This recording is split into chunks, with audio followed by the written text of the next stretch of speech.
Hi, I'm Jim. I'm an alcoholic. I've been through the process with the big bucks, quite a few big buck subsidy sponsors. Today, a loving God, and not making any amends at this point, but working 10, 11, and 12 the best of my ability. I'm actually rewriting some, doing a 10-step over, doing a little resentments, and it feels good to redo some of the stuff for me. I'll just tell a little about myself. I'm not really much of a talker unless you give me some coffee and I feel really comfortable with you. Before it used to be give me some alcohol and drugs and I'll talk my mind off. And it all made no sense at all, you know.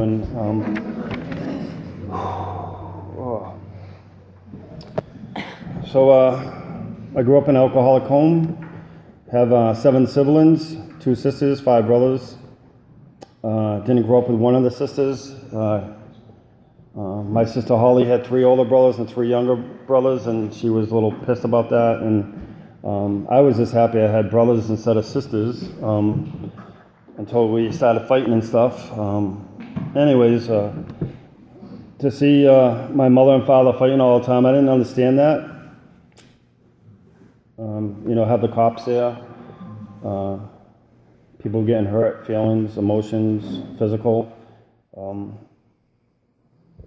So I remember I was like 11 years old when my father said my mother's divorcing him, and I thought it was the greatest thing in the world because I was tired of seeing this shit.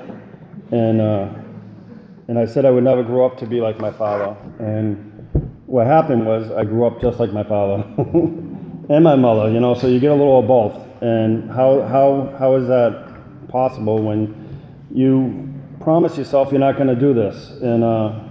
But when I had my first real drink at around 11 or 12, my older brother gave it to me, and he made me drink it straight down. I still remember this day. It was like 39 years ago. I still remember it as it was yesterday. And even before I had that drink, he wouldn't give it to my younger brother, which is a year and 5 days younger than me, because he was too young, I guess, which doesn't make any sense.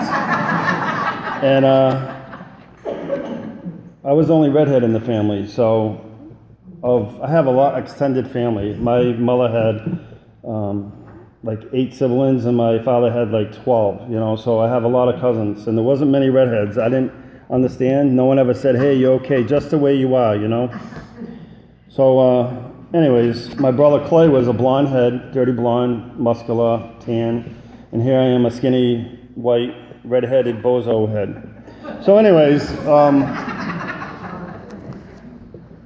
so having that drink, and then still remember my brother Eddie getting crocked. He was like 14 or 15, and he's the one that gave it to me, and he smashed the Christmas tree that we had for like 20 years that was barely standing up anyways.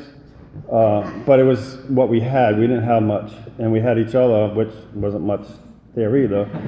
But it was what we had, and so that's something I remember, and I can still remember sitting on the bunk bed spinning around. That was one of my first experience with alcohol. Of course, before that, I had sips of beers and stuff like that, and fast forward, I started having blackouts, grayouts. It's your fault. Started getting arrested, stealing stuff. Why am I getting arrested? How come my brother ain't, or how come they're not? And it was because, it was meant to be. I shouldn't have done those things. I got my license at 19, and within not too long after that, I got a DUI. And then I waited a few years, and I got my license back. And I still remember paying $20, $50 bills, because 50s and 100s are they seem like a lot of money to me. And I can still remember that. Obviously, I was sober at the time, and I was trying in Alcoholics Anonymous. No, I wasn't. And I just came, and I wanted to drive again, and within a week I got busted again. And before I finished the court date on that, I got busted again for driving. So I didn't get to finish the second one to get the third one. And so they sent me away, and I was so grateful for that, kind of, because I didn't know who the hell I was, what I was doing. And they sent me over here in West Boylston, and I went to Western Mass Correctional Alcohol Center, and it helped, but I did not talk about me. I didn't want to talk about me. And that, in a nutshell, is my life story. I don't want to talk about me. But then I do want to talk about me, because how come no one's listening to me, I'm one of those kind of people. I'm a little, whatever, back and forth. So when I got, my father died, and I was there when he died, and 6 months later, I finally got sober. Not by me, but I thought I did it, and it was from the grace of God that I haven't had a drink in many 24 hours. I was 28 years old, so about 22 years ago, but it wasn't because of me. And, and it states in here, the craving for liquor. I needed that. I needed that to survive. I needed that to talk to you, to go to work. I used to work at a factory out in Oxford, and I would be so plastered, and I'm running these machines and driving these fork trucks and crazy. And I'm glad I didn't kill anyone. So anyways, I had lost my license for 6 years. That is the worst for me. The worst prison the worst prison is right here in my head. And it really sucked at that time. And I didn't know how to ask for help. Thank God I had my sister. Even though today I have a hard time with my sister, I'm trying to be a part of her life today. I have to remember what she did for me back then, but I forget those things, because I'm an alcoholic, So I went to AA for a long time. I got some of the friendships out of it. Some people smoke some weed, so I found some good friends, And then I had to quit that stuff, because somewhere along the line I knew even though weed didn't make me attack you or get in a fight with you, it still changed something up here. So somehow I knew that. And so what happened was I even smoked more, though, because I needed something. So I smoked about 2.5 to 3 packs a day. And it was a hell. So when this guy, Paul, used to tell me, you gotta find God, you gotta find God. I still remember, this guy is awesome, right? But no one ever showed me how to find God. And when I came to Big Book Substudy on Lincoln Street, this guy was talking on the 4th step. I'm like, what? On the sex part. I'm like, I was so amazed at what he was saying freely. He didn't care. I never heard anyone talk so truthfully. And so I started coming here, but I still wanted you to do the work for me, or I wanted the easier way out. So it took me a long time to find a sponsor. I hate asking people for anything, and to just, I need help, but I don't know how to ask. And so, make a long story short, I've been through the process. I don't always sound the greatest. That's life. I sound who I am. I get nervous. I get sweaty. But I'm not any better than anyone else, but I try to walk through everything.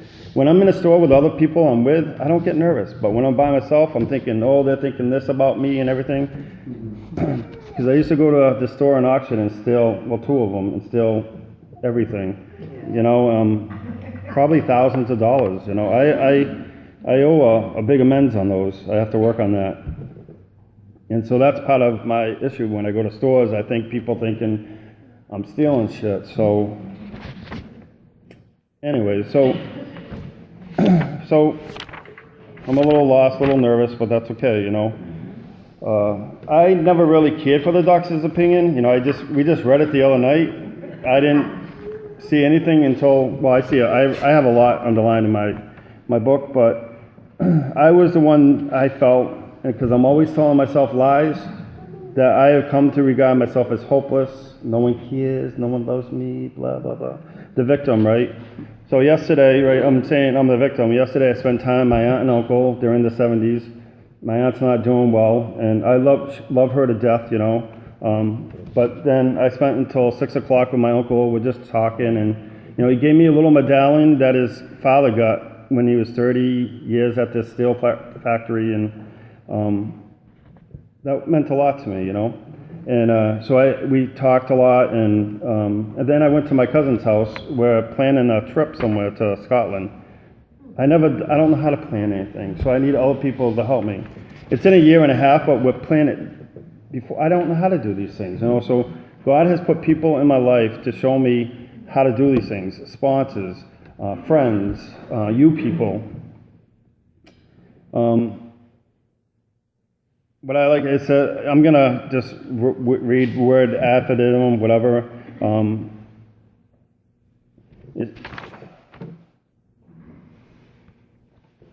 The body of the alcoholic is quite abnormal, as is mine.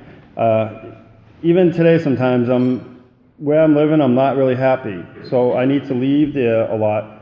I'm trying to buy a new home, and it's a process, It's not going the way I want, so I keep giving it to God to give it to God's way. And so where I live, I'm not happy at all, and I haven't been that way in a long time. So if it wasn't for my cousin about 6 months ago to show me a house that he's gonna flip, I would have never thought I had a way out of this.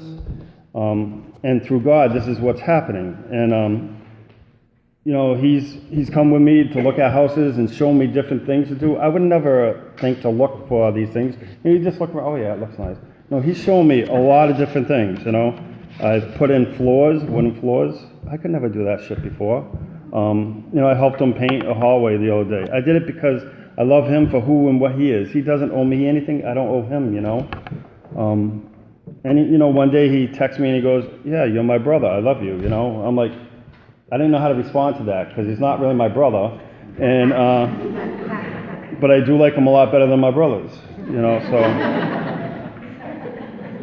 Like I said, I got 5 of them. So a little story the other day. I guess I do like to talk, right? And I was at my brother's house, and his friend comes over, and he's spending time with him. I have older brothers. Then my brother John's in his little room downstairs, and my niece is in her room. I'm saying to myself, why am I here? So I got on the bike, and I'm pedaling. I'm saying, God, help me here, because why am I here? So then next thing, my nephew comes in from my sister's family, and so spent a little time with them, and then my older brother Eddie's crying, and of course he's down in the drinks, and I can relate because that's how I was. Pour me another drink, and he went to his room, and if you ever even gone in there, he would beat the shit out of you, so you can't even help him. So the only thing I can do is ask God for help, pray for him, my older brother John, he's 60-something, he lives with him, and he's afraid every Saturday because Kylie's gone, and Eddie badges him. Like, I don't know what to do. All I can do is give it to God. So it states in here, the doctor says that we have an allergy to alcohol. I didn't understand that. I still have a little weird thing about that, but when I'm eating those Reese's peanut butter cups every night and I can't stop, so I can relate, just like a drink. I can't put the drink down, When I had that drink, I said, oh, everything's better. I mean, it took a few drinks, but, and then it says in here many times, we work out our solutions on a spiritual as well as altruistic plane. Solution. What the hell is the solution? For me, I didn't know what the solution was forever. And you know why? Because I didn't want to do this work in here. I wanted you, again, to do it for me. And, it says, in accepting what we have to offer. Either I want to do this or I don't want to do it. I don't have to do this, I love it, and it states in here a little sponsorship. Unselfishness of these men and women, as we have come to know, the high absence of profit or motive. Sorry, I'm acting a little. And then the community, people who have helped me do it for nothing. And hours. I've gone to therapists and not said anything to these people. I'm like, why am I paying money for this? But I would still go because I had no one to talk to, even though I wasn't talking to anyone. So today, I can talk about what's in here, Again, it states, In nearly all cases, their ideals must be grounded in a power greater than themselves if they are to recreate our lives. A lot of times I still get in that jealousy mode, angry a lot, yeah. But and I've been through the process for a while, but I didn't do a lot of the little things that I'm supposed to do. So every morning now I get up, I get on my knees. I didn't want to do this shit. I hate doing this shit. And I ask God for directions for my thinking, actions, and thoughts today. And I don't have to spend all day doing that. Just a little time, just coming here, I wasn't really feeling well to want to even come here, It's all into my own my mind, my lies that I'm telling myself. It says men and women drink excessively because they like the effects produced by alcohol. Oh my God, I tell you what, when I drank, I was Superman. I always wanted to be Superman, and that's why I got black eyes, my eyes broken here. I got in accidents, and that was real fun. I just thought it was kind of cool at the time, and not realizing that what I was doing was just wasting my life and taking a chance of dying,